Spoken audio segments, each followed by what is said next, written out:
남편은 결혼할 때 속옷 한 벌 달랑 들고 왔습니다. 친정아버지 돈으로 전세 얻고 친정 명의로 회사 차리고 친정 보증으로 대출받았습니다. 그렇게 만든 회사가 잘 됐습니다. 그러자 남편이 한 말이 있습니다.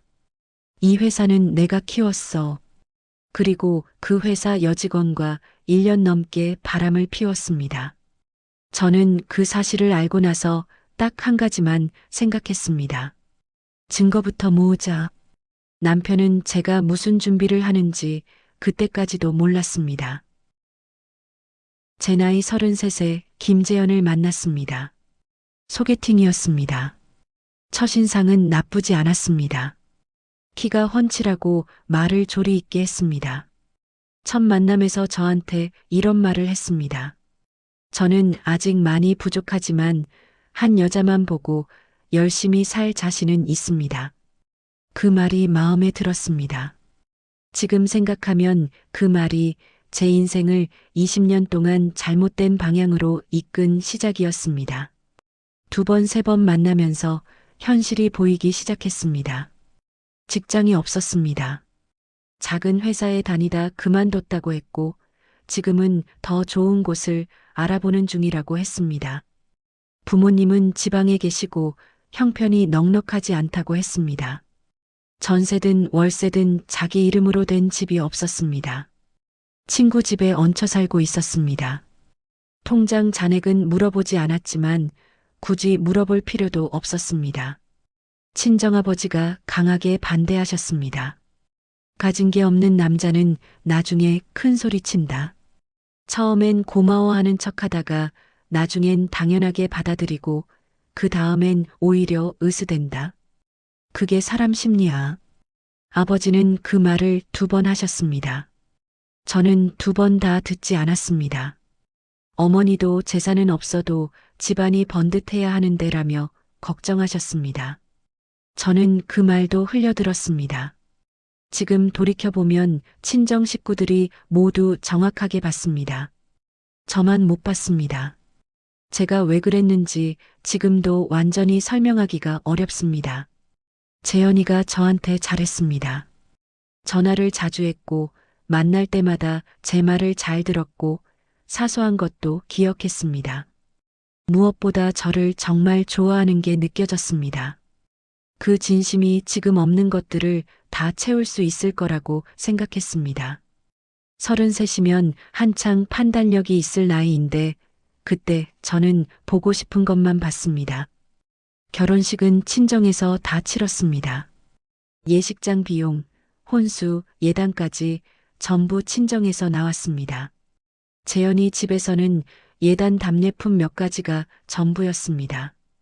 시어머니가 우리 형편이 이래서 미안하다고 하셨는데 재현이는 그 자리에서 아무 말도 하지 않았습니다. 저는 그때 재현이가 부끄럽고 속상해서 말을 못하는 거라고 생각했습니다. 그런데 그게 아니었습니다. 그냥 당연하게 받아들이는 사람이었습니다. 신혼집은 친정아버지가 전세금을 내주셨습니다. 서울 외곽 작은 아파트였습니다. 아버지가 통장에서 돈을 빼시면서 이건 너 주는 거다. 갚지 않아도 된다고 하셨습니다. 재현이는 그 말을 들으면서 감사합니다. 꼭 갚겠습니다라고 했습니다. 그 말을 들은 아버지가 갚긴 뭘 갚아라고 하셨는데 재현이 표정이 그 순간 묘하게 편안해지는 걸 저는 봤습니다. 그런데 그냥 넘겼습니다. 그게 3번째 실수였습니다. 결혼하고 나서 재현이는 취업 준비를 했습니다. 이력서를 넣는다고 했습니다. 그런데 한 달이 지나도 소식이 없었습니다. 2달이 지났습니다. 3달이 됐습니다. 저는 직장을 다니면서 생활비 전부를 댔습니다. 재현이는 집에서 컴퓨터를 하거나 친구들을 만났습니다. 제가 퇴근하고 오면 밥이 차려져 있는 날도 있었고 아무것도 없는 날도 있었습니다. 저는 불평하지 않았습니다. 취업이 어려운 시기이고 재현이도 나름대로 노력하고 있을 거라고 생각했습니다. 6개월이 지나자 재현이가 말을 꺼냈습니다. 취업 대신 사업을 하고 싶다고 했습니다. IT 솔루션 관련 회사인데 아는 형이 같이 하자고 한다는 겁니다. 자기가 영업을 맡으면 분명히 잘 될 거라고 했습니다. 사업 계획서도 만들어 왔습니다. A4 용지 10장짜리였습니다. 저는 그걸 읽으면서 재현이가 이렇게 치밀한 사람이었나 싶어서 놀랐습니다. 지금 생각하면 그 계획서가 저를 설득하기 위해 만든 거였는데 저는 그 계획서의 내용에 감탄하고 있었습니다. 아버지한테 말씀드렸습니다. 아버지 얼굴이 굳었습니다. 사위가 취직도 못하면서 사업을 한다고? 저는 재현이 편에서 설명했습니다. IT 시장이 크고 있고 재현이가 영업 능력이 있고 계획서도 탄탄하다고 했습니다. 아버지가 한참 말씀이 없으시다가 결국 물어보셨습니다. 얼마나 필요한데? 제가 5천만 원이라고 했습니다. 아버지가 긴 한숨을 쉬셨습니다. 그 한숨 소리가 지금도 귀에 남아 있습니다. 아버지는 결국 5천만 원을 내주셨습니다. 조건이 하나 있었습니다. 사업자 등록을 제 이름으로 하라는 겁니다. 재현이 신용이 좋지 않아서 대출이 어렵고 혹시 문제가 생겼을 때 제 딸이 최소한의 권리는 갖고 있어야 한다는 이유였습니다. 재현이는 그 조건을 군말 없이 받아들였습니다. 지금 생각하면 그때 재현이가 왜 군말 없이 받아들였는지 알 것 같습니다. 당장 필요한 돈이 생기는 데다 나중에 어떻게든 자기 이름으로 바꾸면 된다고 생각했을 겁니다. 그 계산이 나중에 얼마나 빗나가는지는 재현이가 아직 모르고 있었습니다. 사무실 임대 계약도 제 명의였습니다.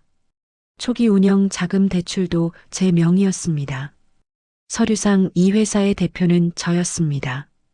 재현이는 실질적인 운영자였고 저는 서류상 대표였습니다. 그게 20년 뒤에 법정에서 얼마나 결정적인 역할을 하는지 그때는 아무도 몰랐습니다. 아버지도 저도 그리고 재현이도. 회사는 첫 해부터 조금씩 돌아갔습니다. 재현이가 발로 뛰었습니다. 아는 사람 없는 사람 가리지 않고 영업을 했고 거래처를 하나씩 늘려갔습니다. 저는 그 모습을 보면서 처음으로 내가 사람을 잘 봤구나 싶었습니다. 낮에는 제가 직장을 다니고 저녁에는 재현이 회사 격리 업무를 받습니다. 영수증 정리, 세금 계산서 발행, 급여 이체까지 제가 했습니다. 주말에는 아이 둘을 챙기면서 집안을 돌렸습니다. 잠이 늘 부족했고 허리가 끊어질 것 같은 날도 있었습니다. 그래도 버텼습니다. 회사가 자리를 잡으면 나아질 거라고 생각했습니다. 3년이 지나자 직원이 5명이 됐습니다. 거래처도 늘었고 매출도 안정됐습니다. 재현이가 퇴근하고 와서 올해 매출이 5억 넘겼어라고 했을 때 저는 진심으로 기뻤습니다. 친정아버지한테 전화를 드렸습니다. 아버지가 잘 됐네라고 짧게 말씀하셨는데 목소리에 안도감이 느껴졌습니다. 저는 그날 밤 재현이랑 치킨을 시켜 먹으면서 앞으로는 좀 편해지겠다 싶었습니다. 그게 마지막으로 편했던 날이었습니다. 5년째가 되던 해에 회사가 확 커졌습니다. 공공기관 납품 계약을 따내면서 매출이 2배로 뛰었습니다. 직원이 15명이 됐고 사무실도 더 넓은 곳으로 이전했습니다. 재현이가 처음으로 외제차를 뽑았습니다. 독일 브랜드 중형 세단이었습니다. 저는 아직 대출도 있는데라고 했더니 재현이가 이 정도는 있어야 거래처에서 무시 안 해라고 했습니다. 저는 더 말하지 않았습니다. 영업하는 사람이니까 그럴 수 있다고 생각했습니다. 그런데 차가 바뀌고 나서부터 재현이가 조금씩 달라졌습니다. 처음에는 아주 작은 것들이었습니다. 집에 오면 소파에 바로 누웠습니다. 예전에는 들어오면 아이들한테 먼저 갔는데 어느 순간부터 핸드폰을 보면서 거실에 누웠습니다. 제가 저녁 다 됐다고 불러도 잠깐만이 길어졌습니다. 식탁에 앉아서도 핸드폰에서 눈을 떼지 않는 날이 많아졌습니다. 말투도 바뀌었습니다. 예전에는 제가 뭔가 의견을 내면 그래, 그렇게 하자거나 좋아, 생각해 볼게라고 했습니다. 그런데 어느 날부터 당신이 그걸 알아? 라는 말이 나오기 시작했습니다. 제가 회사 세금 문제로 한마디 했더니 회사 일은 내가 알아서 해. 당신이 그런 것까지 신경 쓸 필요 없어라고 했습니다. 저는 그 말을 듣고 잠깐 멍했습니다. 제가 격리까지 보면서 5년을 함께 만든 회사였습니다. 그 회사 일에서 저한테 신경 끄라는 겁니다. 그 뒤로 비슷한 말이 반복됐습니다. 결정적인 건 어느 날 저녁 식사 자리에서였습니다. 제가 친정아버지 생신 선물로 뭘 하면 좋겠냐고 물었습니다. 재현이가 밥을 먹다가 별 관심 없다는 표정으로 말했습니다. 뭘 사드려? 그냥 밥이나 한번 사드려. 저는 그 말투가 마음에 걸렸습니다. 그래서 한마디 했습니다. 아버지가 처음에 5천만 원 안 내주셨으면 회사도 없었잖아. 그러자 재현이가 젓가락을 내려놓으며 말했습니다. 그건 내가 다 갚았잖아. 왜 그 얘기가 또 나와? 원금만 돌려줬을 뿐이었습니다. 그 돈을 받기까지 걸린 시간 동안 아버지가 짊어진 부담, 제가 낸 이자, 그 어떤 것도 계산에 없었습니다. 재현이 눈에 이미 그 돈은 깨끗하게 청산된 거래였습니다. 그 즈음부터 재현이 입에서 이상한 말이 나오기 시작했습니다. 술을 먹고 들어온 날이었습니다. 재현이가 거실에 앉아서 혼자 중얼거렸습니다. 내가 없었으면 이 회사가 어떻게 됐겠어. 저는 못 들은 척했습니다. 그런데 그 말이 술자리에서만 나오는 게 아니었습니다. 일상 대화에서도 나왔습니다. 이 회사는 내가 키웠어라는 말이 처음 나온 건 제가 회사명의 문제로 한마디 했을 때였습니다. 재현이가 저를 똑바로 보면서 말했습니다. 이 회사는 내가 키웠어. 명의가 누구 이름이든 내가 키운 거야. 저는 그 말을 듣는 순간 아버지가 결혼 전에 하셨던 말씀이 떠올랐습니다. 처음엔 고마워하는 척 하다가 나중엔 당연하게 받아들이고 그 다음엔 으스댄다고 하셨습니다. 정확히 그대로였습니다. 야근이 시작된 건 회사가 커지고 나서 얼마 지나지 않아서였습니다. 처음에는 일주일에 한 번이었습니다. 그게 2번이 됐고 3번이 됐습니다. 밤 10시에 들어오던 게 11시가 됐고 어떤 날은 자정이 넘었습니다. 저는 아이들 재우고 혼자 거실에서 기다렸습니다. 늦게 들어오는 재현이 얼굴을 봤습니다. 피곤한 표정이 아니었습니다. 오히려 어딘가 들뜬 것 같은 날이 있었습니다. 저는 그게 이상하다고 생각했지만 설마 했습니다. 설마가 사람 잡는다는 걸 그때는 몰랐습니다. 카드 명세서를 보게 된 건 우연이었습니다. 재현이 법인카드 명세서가 잘못 배달돼서 제가 열었습니다. 훑어보다가 눈에 걸리는 항목이 있었습니다. 토요일 저녁 서울 강남 호텔 레스토랑, 일요일 오후 강원도 리조트, 날짜를 확인했습니다. 재현이가 그 토요일에 거래처 골프 간다고 했던 날이었습니다. 골프를 치고 강남 호텔 레스토랑을 갔다가 다음날 강원도 리조트를 간 겁니다. 골프 일행이랑 함께 간 거라면 이상할 게 없었습니다. 그런데 저는 왜인지 그 명세서를 한참 들여다봤습니다. 뭔가 걸리는 게 있었습니다. 그 느낌이 시작이었습니다. 카드 명세서를 본 뒤로 저는 달라졌습니다. 겉으로는 아무것도 달라지지 않았습니다. 밥을 차렸고 웃었고 평소처럼 대화했습니다. 그런데 눈이 달라졌습니다. 예전에는 그냥 지나쳤던 것들이 하나씩 보이기 시작했습니다. 한번 의심이 생기면 모든 게 다르게 읽힌다는 걸 그때 처음 알았습니다. 재현이 핸드폰이 항상 뒤집혀 있었습니다. 예전에는 식탁에 화면이 위로 향한 채 놓여 있었는데 어느 순간부터 항상 뒤집혀 있었습니다. 소파 위에도 침대 위에도 화장실 갈 때도 들고 들어갔습니다. 샤워를 하면서도 핸드폰을 욕실 선반 위에 올려놨습니다. 저는 그 모습을 보면서 아무 말도 하지 않았습니다. 티를 내면 안 된다는 걸 본능적으로 알았습니다. 야근하는 날이 늘어났습니다. 이제는 일주일의 나흘이었습니다. 저는 어느 날 재현이가 야근이라고 나간 뒤에 회사 대표 번호로 전화를 했습니다. 야근 중이라면 회사 전화를 받는 직원이 있어야 했습니다. 신호가 갔습니다. 아무도 받지 않았습니다. 저는 전화를 끊고 한참 앉아 있었습니다. 야근인데 회사에 아무도 없는 겁니다. 아니면 야근이 아닌 겁니다. 그날 밤 자정이 다 돼서 재현이가 들어왔습니다. 저는 거실에 앉아 있었습니다. 재현이가 저를 보더니 왜 앉아라고 했습니다. 저는 그냥 잠이 안 와서라고 했습니다. 재현이가 씻으러 들어갔습니다. 저는 현관에 벗어놓은 재현이 재킷을 봤습니다. 아무 생각 없이 집어들었습니다.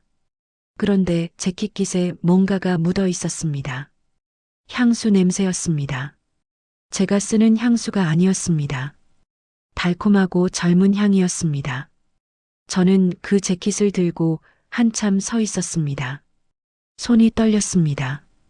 다음 날 아침 재현이가 출근하고 나서 저는 회사에 전화를 했습니다.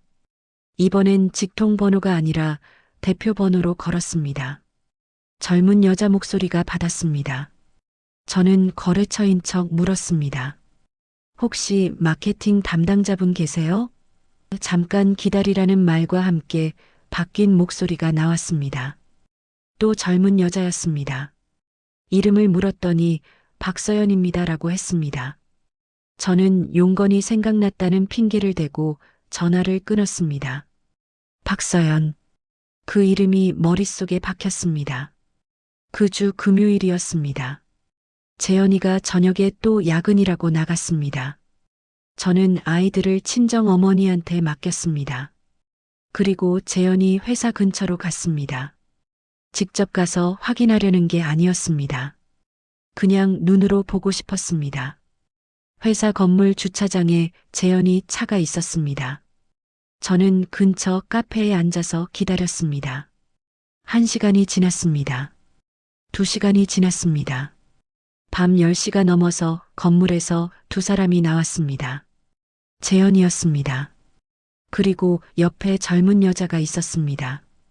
둘이 나란히 걸어서 재현이 차 쪽으로 갔습니다. 재현이가 조수석 문을 열어줬습니다. 여자가 탔습니다. 재현이가 운전석에 탔습니다. 차가 출발했습니다. 저는 그 자리에서 꼼짝을 못했습니다. 카페 의자에 앉은 채로 차가 사라지는 걸 봤습니다. 심장이 어떻게 뛰는지 느껴지지 않았습니다. 너무 빠르게 뛰는 건지 아예 멈춘 건지 알 수가 없었습니다. 커피가 앞에 있었는데 손이 가지 않았습니다. 저는 그 자리에 한 30분을 앉아 있었습니다. 그러다 일어났습니다. 집으로 왔습니다. 울지 않았습니다. 이상하게 눈물이 나오지 않았습니다. 재현이가 새벽 1시에 들어왔습니다. 저는 자는 척했습니다. 재현이가 씻고 침대에 누웠습니다. 금방 잠드는 숨소리가 들렸습니다. 저는 그 옆에 누워서 천장을 봤습니다. 그 젊은 여자가 박서연인지 아닌지는 몰랐습니다. 확인이 안 됐습니다. 그런데 그게 박서연이든 다른 누구든 제가 본 장면은 달라지지 않았습니다. 남편이 야근이라고 나가서 젊은 여자를 태우고 밤에 어딘가를 갔습니다. 그게 사실이었습니다. 저는 그날 밤 결심했습니다. 혼자 해결하려고 하면 안 된다. 감정으로 움직이면 진다. 증거가 있어야 한다. 그리고 증거를 만들려면 전문가가 필요하다. 저는 핸드폰으로 검색을 시작했습니다. 새벽 2시였습니다. 재현이 옆에 누워서 재현이 모르게 탐정 업체를 찾았습니다. 새 곳을 찾아서 메모해뒀습니다. 그리고 핸드폰을 덮었습니다. 다음 날 아침 재현이가 출근하고 나서 저는 그 세 곳 중 한 곳에 전화를 했습니다. 상담 예약을 잡았습니다. 전화를 끊고 나서 저는 부엌에 서서 잠깐 숨을 골랐습니다. 지금 내가 뭘 하려는 건지 실감이 났습니다. 무섭기도 했습니다. 그런데 이상하게 머릿속은 차가웠습니다. 울고 매달리는 건 나중 일이고 지금은 움직여야 할 때라는 걸 알았습니다. 그 차가운 머리가 그 뒤로 저를 이끌었습니다. 탐정업체 상담은 사무실에서 했습니다. 강남 쪽 작은 건물 4층이었습니다. 문을 열고 들어가면서 손이 떨렸습니다. 이런 곳에 내가 오게 될 줄은 결혼할 때 상상도 못했습니다. 담당자는 50대 초반 남자였습니다. 말투가 건조하고 사무적이었습니다. 저는 그 건조함이 오히려 편했습니다. 감정적으로 반응하는 사람 앞에서는 저도 무너질 것 같았으니까요. 상황을 설명했습니다. 야근이 잦아진 것, 핸드폰을 항상 뒤집어 놓는 것, 재킷에서 맡은 낯선 향수 냄새, 회사 앞에서 직접 목격한 장면까지 순서대로 말했습니다. 담당자가 메모를 하면서 들었습니다. 다 듣고 나서 말했습니다. 의심 정황은 충분합니다. 증거로 쓸 수 있는 건 사진과 동선 기록입니다. 보통 2주에서 4주면 나옵니다. 비용을 물었습니다. 적지 않은 금액이었습니다. 저는 망설이지 않았습니다. 진행해 주세요. 그 자리에서 계약서에 서명했습니다. 집으로 돌아오는 버스 안에서 저는 창밖을 봤습니다. 거리에 사람들이 지나다니고 있었습니다. 다들 평범한 하루를 보내고 있었습니다. 저는 그 평범한 풍경을 보면서 생각했습니다. 나는 지금 남편 뒷조사를 맡겼다. 결혼하고 20년 가까이 살면서 이런 날이 올 줄 몰랐습니다. 그런데 이상하게 후회는 없었습니다. 오히려 뭔가를 드디어 시작했다는 느낌이었습니다. 탐정업체에 의뢰를 맡긴 뒤로 저는 집에서 평소와 똑같이 행동했습니다. 밥을 차렸고 아이들 챙겼고 재현이가 늦게 들어와도 잔소리 한마디 하지 않았습니다. 오히려 예전보다 더 자연스럽게 대했습니다. 재현이가 어느 날 요즘 왜 이렇게 착해졌어라고 했습니다. 저는 웃으면서 내가 원래 착하잖아라고 했습니다. 재현이가 피식 웃었습니다. 그 웃음이 얼마나 안일한 웃음인지 재현이는 몰랐습니다. 2주가 지났습니다. 담당자한테서 연락이 왔습니다. 중간 보고 드릴 게 있습니다. 저는 아이들 학교 보내고 혼자 사무실로 갔습니다. 담당자가 노트북 화면을 보여줬습니다. 사진이 있었습니다. 재현이와 젊은 여자가 식당에 들어가는 사진이었습니다. 날짜가 찍혀 있었습니다. 재현이가 거래처 저녁 있다고 했던 날이었습니다. 다음 사진은 같은 날 밤 호텔 로비였습니다. 두 사람이 나란히 걷고 있었습니다. 재현이가 여자의 등에 손을 얹고 있었습니다. 저는 그 사진을 보면서 숨을 한 번 들이켰습니다. 그리고 말했습니다. 계속 진행해 주세요. 그 뒤로 2주를 더 기다렸습니다. 최종 결과물이 나왔습니다. 사진이 23장이었습니다. 식당, 호텔 로비, 호텔 주차장, 주말 드라이브, 바닷가 근처, 펜션 앞에서 찍힌 사진까지 있었습니다. 날짜와 장소가 모두 기록돼 있었습니다. 저는 그 사진들을 하나씩 봤습니다. 손이 떨리지 않았습니다. 오히려 마음이 더 차가워졌습니다. 이걸 가지고 무엇을 할 수 있는지 생각했습니다. 사진을 USB에 담아서 집에 왔습니다. 숨길 곳을 생각했습니다. 재현이가 절대 찾지 못할 곳이어야 했습니다. 저는 오래된 반찬통 안에 USB를 넣고 냉동실 맨 안쪽에 밀어 넣었습니다. 재현이는 냉동실을 직접 열어본 적이 없었습니다. 그날 밤 재현이가 퇴근하고 왔을 때 저는 평소처럼 밥을 차렸습니다. 재현이는 밥을 먹으면서 회사 얘기를 했습니다. 새 거래처가 생겼다고, 매출이 잘 나오고 있다고 했습니다. 저는 잘 됐네라고 했습니다. 속으로는 그 매출이 이제 절반이 된다는 걸 알고 있었습니다. 다음 단계는 변호사였습니다. 탐정업체 담당자가 이혼 전문 변호사를 소개해 줬습니다. 경력이 15년 된 분이었습니다. 약속을 잡고 찾아갔습니다. 변호사는 제가 가져간 서류들을 꼼꼼히 봤습니다.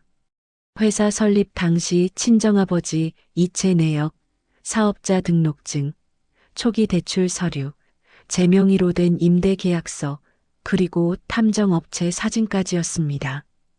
변호사가 서류를 다 보고 나서 안경을 벗으며 말했습니다. 이건 단순 이혼이 아닙니다. 재산 분할에서 상당히 유리한 구조입니다. 특히 회사 설립 과정에서 친정 자금이 명확하게 투입됐고 명의도 의뢰인 앞으로 돼 있기 때문에 남편 측이 회사를 본인 것이라고 주장하기가 어렵습니다.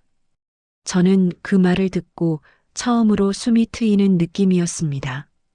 변호사가 추가로 준비하라는 게 있었습니다. 회사 초기 5년간 제 월급이 생활비와 대출 이자로 투입됐다는 통장 내역, 제가 격리 업무를 봤다는 정황 자료, 친정아버지가 자금을 지원했다는 확인서였습니다. 저는 그것들을 하나씩 준비했습니다. 재현이 모르게 낮에 혼자 하나씩 복사하고 정리했습니다. 그 과정이 2달이 걸렸습니다.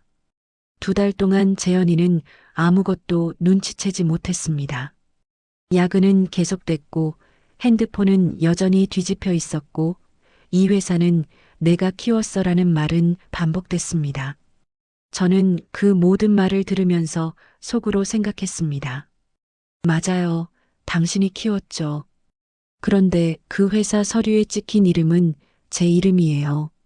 그리고 저는 그 이름으로 변호사를 만났습니다. 당신이 그 사실을 알게 되는 날이 머지 않았습니다.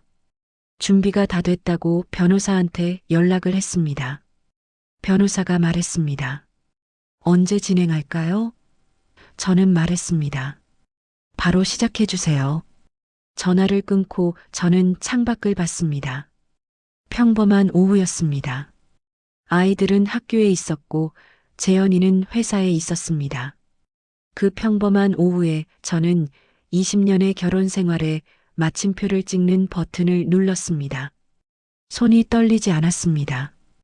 이혼 소송 서류가 재현이한테 송달되기 열흘 전이었습니다. 재현이가 먼저 움직였습니다. 제가 준비하고 있다는 걸 눈치챈 건지 아니면 원래 계획이 있었던 건지 지금도 정확히는 모릅니다. 그런데 결과적으로 재현이가 먼저 칼을 꺼낸 겁니다. 그리고 그게 재현이가 한 가장 큰 실수였습니다. 어느 저녁 재현이가 밥을 먹다가 불쑥 말을 꺼냈습니다. 여보, 회사명의 말인데 슬슬 내 이름으로 바꿔야 할 것 같아. 거래처에서 대표 이름이 다르다고 자꾸 물어봐. 저는 숟가락을 든 채로 멈췄습니다. 거래처 얘기를 앞에 세웠지만 본론은 명예 이전이었습니다. 저는 겉으로 아무렇지 않게 말했습니다. 갑자기 왜? 지금까지 문제 없었잖아. 재현이가 말했습니다. 그냥 정리하는 게 깔끔할 것 같아서 서류 몇 개만 해주면 돼. 어렵지 않아. 어렵지 않다고 했습니다. 20년 동안 제 명의로 쌓아온 회사를 넘기는 게 어렵지 않다고 했습니다. 저는 알아볼게라고만 했습니다. 그날 밤 바로 변호사한테 문자를 보냈습니다. 상황을 설명했습니다. 변호사가 다음날 아침 전화를 했습니다. 목소리가 단호했습니다. 절대 넘기시면 안 됩니다. 지금 명의가 의뢰인 앞으로 남아 있어야 재산 분할 협상에서 유리합니다. 만약 명의를 이전하면 그 순간부터 회사는 남편 것이 됩니다. 소송에서 되찾기가 훨씬 어려워집니다. 저는 알겠다고 했습니다. 전화를 끊고 재현이가 왜 지금 이 시점에 명예 얘기를 꺼냈는지를 생각했습니다. 두 가지였습니다. 이혼을 준비하면서 미리 재산을 정리하려는 것이거나 아니면 저한테 이상한 낌새를 느끼고 선제적으로 움직인 것이거나 어느 쪽이든 저는 움직이지 않으면 됐습니다. 재현이가 그 뒤로 두 번 더 명예 얘기를 꺼냈습니다. 한 번은 주말 아침에, 한 번은 저녁 식사 중이었습니다. 저는 그때마다 알아보고 있어 서류가 좀 복잡하더라고라고 했습니다. 재현이가 세 번째에는 목소리가 약간 높아졌습니다. 알아보는 게 뭐가 복잡해? 그냥 서류 몇 개 떼면 되는 거잖아. 저는 그래도 법인명의 변경이 생각보다 절차가 있더라고 좀 더 알아볼게라고 했습니다. 재현이가 한숨을 쉬었습니다. 저는 그 한숨을 들으면서 속으로 생각했습니다. 조급해지고 있구나. 조급한 사람이 실수를 합니다. 재현이의 실수는 예상보다 빨리 왔습니다. 명예 이전이 안 되자 재현이가 다른 방법을 썼습니다. 회사법인 계좌에서 돈을 빼기 시작한 겁니다. 저는 그걸 회사 통장 사본을 보면서 알게 됐습니다. 법인 통장 사본은 제 명의로 된 계좌였기 때문에 제가 열람할 수 있었습니다. 변호사한테 통보했습니다. 변호사가 말했습니다. 잘하셨습니다. 이게 나중에 재산 은닉 시도로 활용됩니다. 증거 확보해 두세요. 저는 통장 사본을 출력해서 냉동실 반찬통 안에 USB와 함께 넣었습니다. 그러던 어느 날 밤이었습니다. 재현이가 또 야근이라고 나갔다가 새벽 2시가 넘어서 들어왔습니다. 저는 거실에 앉아서 기다리고 있었습니다. 재현이가 들어오다가 저를 보고 멈췄습니다. 왜 앉아? 저는 말했습니다. 재현 씨, 나 할 말이 있어. 재현이 표정이 굳었습니다. 저는 차분하게 말했습니다. 요즘 야근이 너무 잦은 것 같아서 무리하는 거 아니야? 재현이가 표정을 풀면서 말했습니다. 바쁜 시기야. 괜히 예민하게 굴지 마. 또 그 말이 나왔습니다. 괜히 예민하게 굴지 말라고.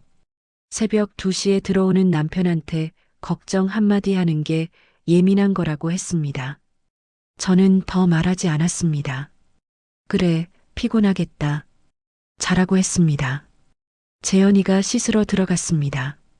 저는 그날 밤 재현이가 잠든 뒤에 핸드폰을 꺼냈습니다. 변호사한테 문자를 보냈습니다. 준비됐습니다. 언제 서류 넣을 수 있을까요? 변호사가 다음날 답장을 보냈습니다. 이번 주 금요일 접수 가능합니다. 저는 진행해 주세요라고 답했습니다. 금요일이었습니다. 재현이가 평소처럼 출근했습니다. 저는 아이들 학교 보내고 변호사 사무실로 갔습니다. 이혼 소송 서류에 서명했습니다. 변호사가 말했습니다. 상대방한테 송달되는데 열흘에서 2주 정도 걸립니다. 그 전까지는 평소처럼 행동하세요. 저는 고개를 끄덕였습니다. 사무실을 나오면서 엘리베이터를 기다렸습니다. 이상하게 발이 가벼웠습니다. 집으로 돌아와서 저녁을 차렸습니다. 재현이가 퇴근해서 왔습니다. 밥을 먹으면서 재현이가 오늘 거래처 미팅이 잘 됐다는 얘기를 했습니다. 내년에 큰 계약이 들어올 것 같다고 했습니다. 저는 잘 됐네라고 했습니다. 속으로는 그 계약이 성사될 즈음에 재현이가 어떤 상황에 처해 있을지를 생각했습니다. 밥이 잘 넘어갔습니다. 오히려 평소보다 잘 넘어갔습니다. 오랫동안 짓눌려 있던 무언가가 드디어 움직이기 시작했기 때문이었습니다. 열흘 뒤 재현이한테 소송 서류가 송달됐습니다. 그날 저녁 재현이가 퇴근해서 왔을 때 표정이 달랐습니다. 얼굴이 굳어 있었습니다. 저를 보더니 말했습니다. 당신 나한테 소송 걸었어? 저는 조용히 말했습니다. 응. 재현이가 목소리를 높였습니다. 왜 말도 없이 대화를 해야지. 저는 말했습니다. 대화는 충분히 했어. 재현 씨가 안 들었을 뿐이야. 재현이가 말했습니다. 이거 취하해. 우리 둘이 얘기로 해결하자. 저는 말했습니다. 얘기로 해결할 단계는 지났어. 재현이 얼굴이 처음 보는 표정이 됐습니다. 당황한 건지 화가 난 건지 섞인 표정이었습니다. 저는 그 표정을 보면서 자리에서 일어났습니다. 설거지가 남아 있었습니다. 소송이 시작되고 나서 재현이가 변호사를 선임했습니다. 꽤 큰 법무법인이었습니다. 재현이가 그 변호사 이름을 저한테 일부러 흘렸습니다. 어느 날 저녁 나도 변호사 선임했어. 거기 꽤 유명한 대하라고 했습니다. 저를 압박하려는 거였습니다. 저는 그래라고 했습니다. 더 말하지 않았습니다. 변호사가 유명하든 아니든 제가 가진 서류는 달라지지 않았습니다. 재현이 태도가 소송 초반에는 여유로웠습니다. 복도에서 마주쳤을 때 재현이가 낮은 목소리로 말했습니다. 적당히 해. 괜히 길게 끌면 당신도 피곤해. 아이들 생각해. 아이들 얘기를 꺼냈습니다. 저는 그 말을 듣고 속으로 생각했습니다. 아이들 생각은 내가 더 오래 했습니다. 소송 준비하는 동안 아이들 앞에서 한 번도 흔들리지 않으려고 얼마나 이를 깨물었는지 재현이는 몰랐습니다. 저는 아무 말도 하지 않고 돌아섰습니다. 재현이 측 변호사의 첫 번째 주장은 예상대로였습니다. 회사는 전적으로 재현이의 노력과 능력으로 성장한 것이며 초기 자금은 이미 변제가 완료됐고 명의는 편의상 안에 이름을 쓴 것뿐이라는 주장이었습니다. 거기에 덧붙여서 불륜 의혹은 사실이 아니며 탐정업체 사진은 업무상 만남을 오해한 것이라고 했습니다. 저는 그 주장을 들으면서 끝까지 표정을 유지했습니다. 준비한 게 있으니까 흔들릴 이유가 없었습니다. 우리 측 변호사가 서류를 제출했습니다. 첫 번째 묶음은 회사 설립 자금 관련 서류였습니다. 친정아버지 계좌에서 5천만 원이 이체된 날짜와 수신 계좌, 그 돈이 회사 설립 초기 비용으로 사용된 내역이 일치하는 서류였습니다. 재현이 측 변호사가 변제 완료됐다고 주장하자 우리 측이 두 번째 묶음을 냈습니다. 변제된 원금 외에 초기 5년간 생활비와 대출 이자를 제가 월급으로 전액 부담했다는 통장 내역이었습니다. 재현이 월급은 그 기간 동안 전부 회사 운영에 재투자됐고 가정 경제는 제 월급으로만 돌아갔다는 게 숫자로 나왔습니다. 재현이 측 변호사가 반박 논리를 꺼내려다 잠깐 멈췄습니다. 숫자 앞에서는 말이 막히는 겁니다. 판사가 서류를 검토했습니다. 저는 그 순간을 지켜보면서 손을 무릎 위에 가지런히 놓고 있었습니다. 심장이 빠르게 뛰었지만 표정은 유지했습니다. 세 번째 묶음이 나왔습니다.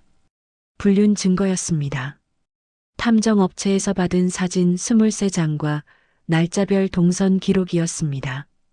식당, 호텔 로비, 주차장, 펜션 앞. 각 사진마다 날짜가 찍혀 있었고 그 날짜가 재현이 법인카드 사용 내역과 정확히 일치했습니다. 야근이라고 했던 날들과도 겹쳤습니다. 변호사가 그 일치 내역을 표로 정리해서 함께 제출했습니다. 재현이 측 변호사가 업무상 만남이라고 주장했지만 호텔 숙박 기록이 나오면서 그 주장은 힘을 잃었습니다. 그 순간 재현이 얼굴이 처음으로 굳었습니다. 저는 그 표정을 봤습니다. 여유롭던 표정이 사라지고 뭔가를 계산하는 표정이 됐습니다.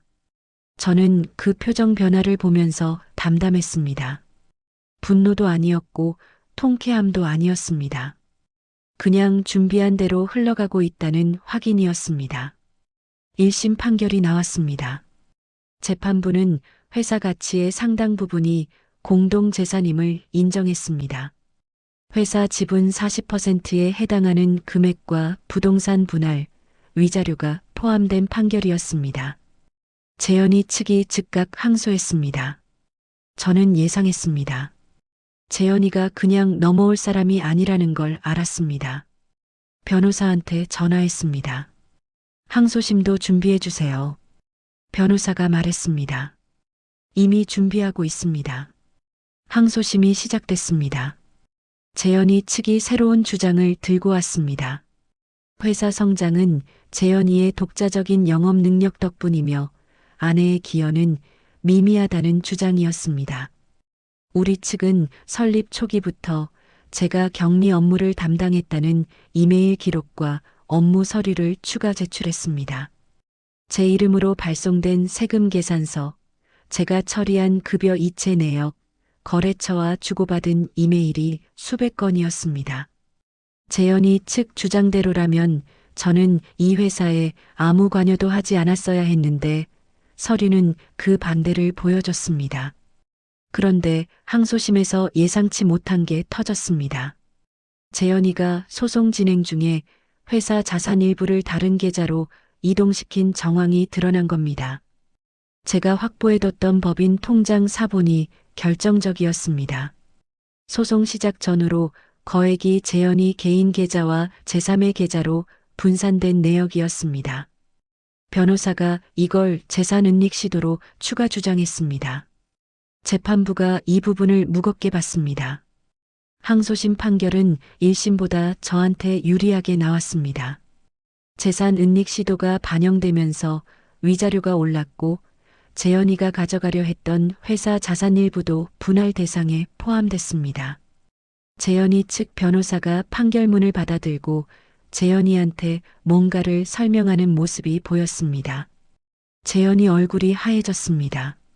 저는 그 얼굴을 보면서 자리에서 일어났습니다. 할 일이 아직 남아 있었습니다. 복도에서 재현이와 마주쳤습니다. 재현이가 저를 보더니 낮은 목소리로 말했습니다. 이렇게까지 할 필요 있었어? 저는 걸음을 멈추고 재현이를 봤습니다. 그리고 말했습니다. 몸만 온 사람이 가져갈 수 있는 건 없어요. 재현이가 아무 말도 못했습니다. 저는 돌아서서 걸었습니다. 엘리베이터 버튼을 눌렀습니다. 문이 열렸습니다. 저는 들어갔습니다. 문이 닫혔습니다. 항소심 판결이 확정되고 나서 재현이 측이 상고를 검토한다는 얘기가 들렸습니다. 변호사한테 연락이 왔습니다. 상고에도 이번 판결을 뒤집기는 어렵습니다. 상대방 변호사도 그걸 알 겁니다. 실제로 재현이 측은 상고를 포기했습니다. 판결이 그대로 확정됐습니다. 저는 그 소식을 듣고 변호사한테 감사합니다라고 했습니다. 전화를 끊고 나서 잠깐 눈을 감았습니다. 2년이 걸렸습니다. 소송 준비부터 확정까지 꼬박 2년이었습니다. 재현이가 잃은 것들은 하나씩 정리됐습니다. 첫 번째는 회사였습니다. 판결에 따라 제가 받은 회사 지분은 재현이 동업자에게 매각했습니다. 재현이가 가장 싫어할 결과였습니다. 자기 회사 안에 자기가 원하지 않는 주주가 생기는 겁니다. 동업자는 지분을 사들이면서 경영에 참여하겠다고 했습니다. 재현이 단독으로 결정하던 회사가 더 이상 그렇지 않게 됐습니다. 재현이가 이 회사는 내가 키웠다고 했는데 그 회사에서 재현이 목소리가 작아진 겁니다. 두 번째는 거래처였습니다. 소송 과정에서 회사 내부 분쟁 소식이 외부로 알려졌습니다. 업계가 생각보다 좁았습니다. 오래된 거래처 두 곳이 계약 갱신을 보류했습니다. 한 곳은 아예 다른 업체로 거래를 옮겼습니다. 재현이가 공들여 쌓아온 거래처, 신뢰가 균열이 생긴 겁니다. 그 균열은 쉽게 메워지지 않았습니다. 신뢰라는 건 쌓는 데는 오래 걸리고 무너지는 건 한순간이라는 걸 재현이가 그때 처음으로 실감했을 겁니다. 세 번째는 집이었습니다. 살던 아파트가 재산분할 대상에 포함됐습니다. 재현이는 그 아파트에서 나가야 했습니다. 아파트는 처음 대출받을 때 제 명의가 들어간 자산이었습니다. 재현이가 나가고 나서 저는 그 아파트를 매각했습니다. 재현이가 이사간 곳은 회사 근처 오피스텔이었다는 얘기를 나중에 들었습니다. 결혼하기 전에 친구 집에 얹혀 살던 그 상황으로 정확히 돌아간 겁니다. 몸만 왔던 사람이 몸만 나간 겁니다. 그것보다 더 정확한 결말은 없었습니다. 네 번째는 박서연이었습니다. 소송 과정에서 불륜 사실이 공식 기록으로 남았습니다. 법원 서류에 이름과 정황이 기재됐습니다. 박서연은 판결이 나기 전에 회사를 그만뒀습니다. 소식통에 따르면 재현이가 소송에 휘말리면서 박서연한테도 부담이 됐다는 얘기였습니다. 1년 넘게 만났다는 그 관계가 재현이가 가진 걸 다 잃어가는 과정에서 조용히 사라진 겁니다. 재현이가 그 관계를 위해 20년 결혼 생활을 걸었는데 정작 그 관계도 남지 않았습니다. 재현이 입장에서는 모든 걸 잃은 셈이었습니다. 다섯 번째는 명예였습니다. 업계에서 재현이를 보는 시선이 달라졌습니다. 능력 있는 대표에서 아내 명의 회사로 사업하다가 이혼 소송에 휘말린 사람으로 이야기가 바뀌었습니다. 그 이야기는 재현이가 통제할 수 없는 속도로 퍼졌습니다. 골프 모임에서 연락이 줄었다는 얘기, 예전에 자주 어울리던 사람들이 점점 거리를 둔다는 얘기가 들렸습니다. 사람들은 이기는 사람 곁에 모이고 지는 사람 곁에서는 멀어집니다. 재현이가 그걸 몸으로 배우고 있었습니다. 저는 그 모든 과정을 멀리서 확인했습니다. 일부러 찾아서 확인한 게 아니라 주변에서 들려오는 소식들이었습니다. 통쾌하다는 감정이 없었다고 하면 거짓말입니다. 처음에는 조금 통쾌했습니다. 그런데 그 감정이 오래가지 않았습니다. 통쾌함 뒤에 남는 건 허탈함이었습니다. 20년이 이렇게 끝났구나 하는 허탈함이었습니다. 재현이가 잃은 것들을 확인하는 게 기쁜 일이 아니었습니다. 그냥 당연한 결과가 정리되는 과정이었습니다. 어느 날 친정아버지한테서 전화가 왔습니다. 아버지가 조심스럽게 물으셨습니다. 재현이 요즘 많이 힘들다는 얘기 들었는데 너는 어떠냐? 저는 말씀드렸습니다. 아버지, 저는 괜찮아요. 아버지가 잠깐 말씀이 없으시다가 말씀하셨습니다. 그래도 20년인데 아깝지 않냐? 저는 잠깐 생각했습니다. 아깝냐고 물으셨습니다. 저는 솔직하게 말씀드렸습니다. 아깝죠. 근데 아버지, 더 늦었으면 더 아까웠을 거예요. 아버지가 한동안 말씀이 없으셨습니다. 그러다가 짧게 말씀하셨습니다. 그래, 내가 맞다. 그 말씀이 소송 내내 들은 말 중에 가장 위로가 됐습니다. 재현이한테서 문자가 한 번 왔습니다. 판결 확정 후 한 달쯤 지났을 때였습니다. 잘 지내냐는 세 글자였습니다. 저는 그 문자를 한참 들여다봤습니다. 뭐라고 답해야 할지 생각했습니다. 그러다 그냥 덮었습니다. 답장을 하지 않았습니다. 잘 지내냐는 물음에 답할 이유가 없었습니다. 재현이가 그 이유를 모를 리 없었습니다. 저는 그 즈음부터 천천히 정리를 했습니다. 재현이 이름이 들어간 것들을 하나씩 지웠습니다. 통장, 보험, 각종 서류에서 관련된 이름들을 정리했습니다. 오래된 사진첩을 꺼내봤습니다. 결혼 초기 사진들이 있었습니다. 재현이가 젊었을 때 사진이었습니다. 그때는 정말 좋은 사람인 줄 알았습니다. 사진을 보면서 밉다는 감정보다 먼저 드는 게 있었습니다. 피곤하다는 감정이었습니다. 이 사람 때문에 얼마나 오래 피곤했는지 이제 그 피곤함이 끝났다는 게 실감났습니다. 저는 사진첩을 덮었습니다. 버리지는 않았습니다. 언젠가 아이들이 보고 싶을 수도 있으니까요. 하지만 다시 펼쳐볼 것 같지는 않았습니다. 판결이 확정되고 2달이 지났습니다. 저는 그 2달 동안 아무것도 서두르지 않았습니다. 소송 준비하면서 2년을 팽팽하게 버텼더니 몸이 먼저 신호를 보냈습니다. 어깨가 굳었고 잠이 얕았습니다. 저는 그냥 쉬었습니다. 아이들 학교 보내고 집에 혼자 앉아서 아무것도 하지 않는 시간을 가졌습니다. 그게 얼마나 오랜만인지 몰랐습니다. 결혼하고 나서 아무것도 하지 않아도 되는 시간이 없었습니다. 항상 뭔가를 해야 했고, 항상 누군가를 챙겨야 했고, 항상 다음을 준비해야 했습니다. 그 시간들이 이제 끝났습니다. 어느 날 오전 혼자 동네 카페에 갔습니다. 평일 오전이었는데 카페가 조용했습니다. 창가 자리에 앉아서 커피를 마셨습니다. 핸드폰을 보지 않았습니다. 그냥 창밖을 봤습니다. 사람들이 지나갔습니다. 저는 그 풍경을 보면서 생각했습니다. 나는 지금 어떤 사람인가? 이혼한 50대 여자, 2아이의 엄마, 20년을 한 남자 뒤치다꺼리 하다가 법정에서 끝낸 사람. 그 정의들이 맞기는 한데 그게 전부는 아니라는 생각이 들었습니다. 아직 제가 뭘 원하는지, 뭘 좋아하는지, 어떻게 살고 싶은지를 제대로 생각해 본 적이 없었습니다. 결혼하고 나서 그런 질문을 스스로에게 한 번도 한 적이 없었다는 걸 그날 처음 알았습니다. 친정어머니한테서 전화가 왔습니다. 어머니가 조심스럽게 말씀하셨습니다. 잘 됐다고 해야 하는 건지 모르겠는데 어쨌든 고생했다. 저는 어머니, 저 괜찮아요라고 했습니다. 어머니가 말씀하셨습니다. 아버지가 걱정을 많이 하셨어. 말씀은 안 하셨는데 소송 내내 잠을 못 주무셨다더라.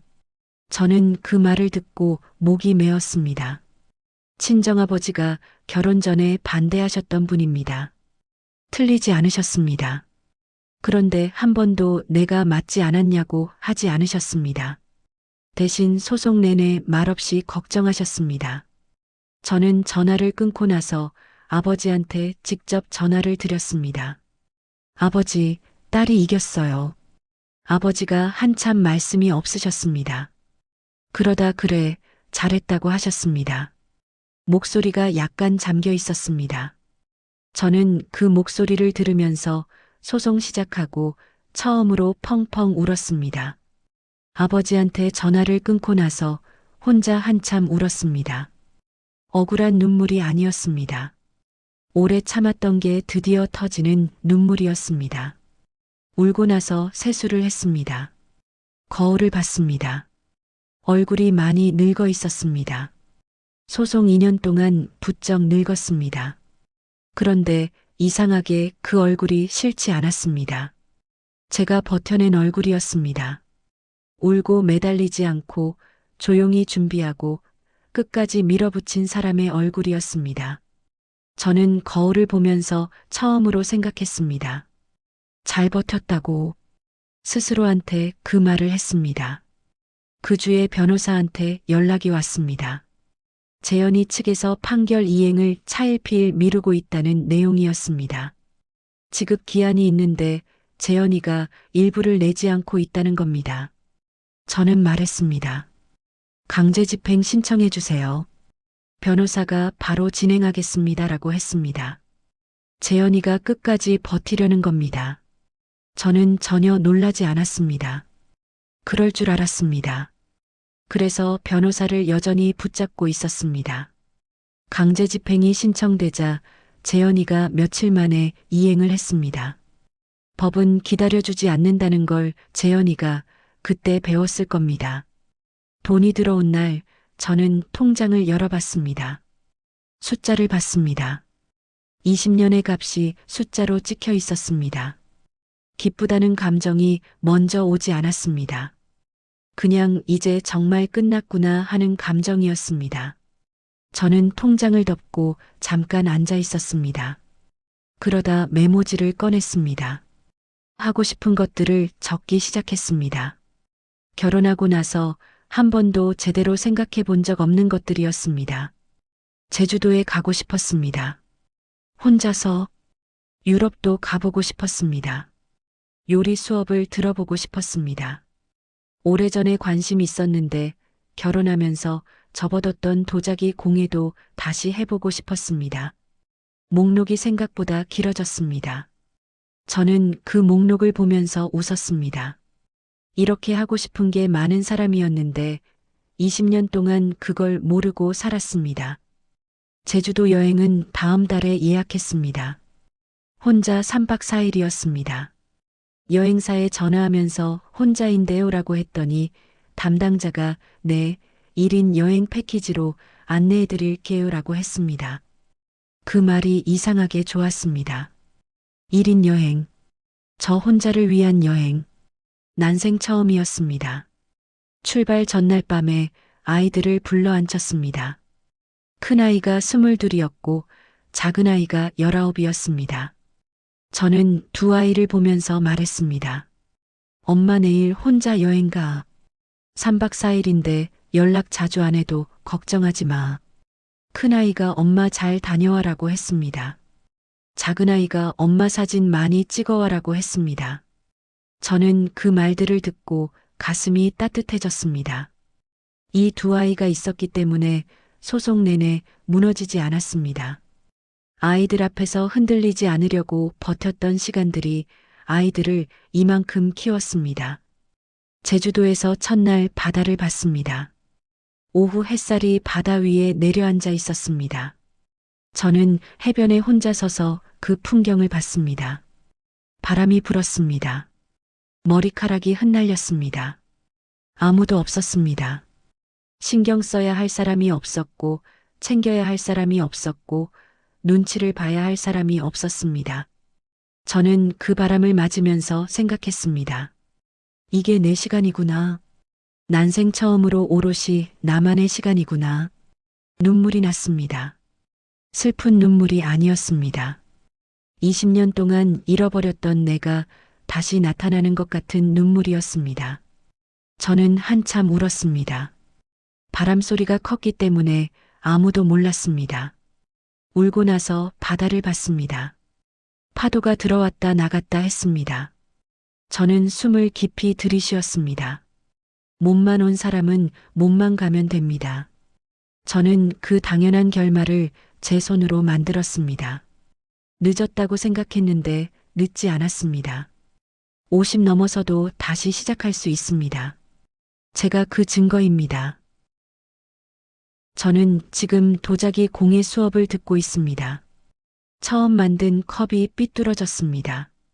그런데 그게 제 것입니다. 제 손으로 만든 제 것입니다.